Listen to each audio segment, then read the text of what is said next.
बर्तमान देखु मागणा बिजुली को नहीं बहुत बड़ गोटे अपडेट सामना को आछि जहाँकि आपण समस्ते जानिथिबे जे निर्वाचन आगरू बीजेपी पार्टी तरफ 300 यूनिट मागणा बिजुली दिज्व बोली घोषणा करा जायतिला। एबे किंतु सेही मागणा बिजुली को नहीं माननीय मंत्री बहुत बड़ गोटे अपडेट देइचंती जहाँकि आपमनक मु ए वीडियो माध्यम पूरा डिटेल जनइबी।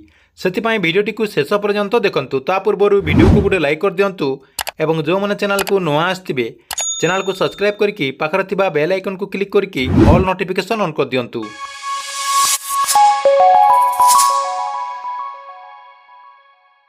आपण मन समस्ते जानिचंती जे ओडिशा रे विधानसभा निर्वाचन पूर्व तत्कालीन सरकार जहाँकि एबे जो सरकार रहिचंती एही सरकार तरफ 150 यूनिट पर्यंत मागणारे बिजुली देवाई घोषणा करा जायतिला।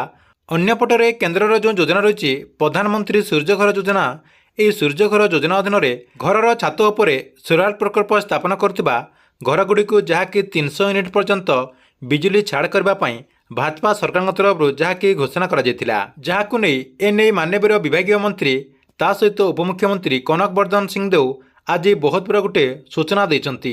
राज्य में 300 यूनिट पर्यंत मागणा बिजुली जोगाण व्यवस्था को नहीं कौनसी घोषणा करा जाय नाही बोली उपमुख्यमंत्री तथा शक्ति मंत्री कनक वर्धन सिंहदेव आज स्पष्ट करचंती। से कहते जे प्रधानमंत्री सूर्यघर मागणा बिजुली केंद्रीय योजना अधीन जो मैंने घरर छात उपरे सोलार प्रकल्प स्थापन करेंगे सेमानक जहाँकि 300 यूनिट पर्यंत बिल देवाक पड़िबो नाही बोली घोषणा करा जायतिला। या सहित जो मैंने 3 किलोवाट पर्यंत आपणकर जे सोलार प्रकल्प स्थापन करेंगे सेमानको 78,000 टंकार रिहाती मिलिबो। या सहित आप मैंने प्रति मासरे 300 यूनिट पर्यंत बिजुली उत्पादन करें।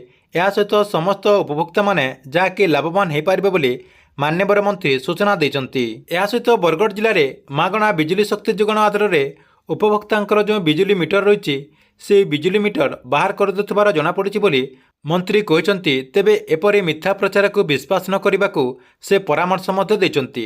से कहते जे अण तालीम प्राप्त लोकंक द्वारा करा जाउथबा एभली कार्य विपद सृष्टि करि पारे। या द्वारा स्पष्ट परिस्थिति पाए वितरक कंपानी दायी रहिबे बोली माननीय मंत्री सतर्क मध्य कर देइचंती।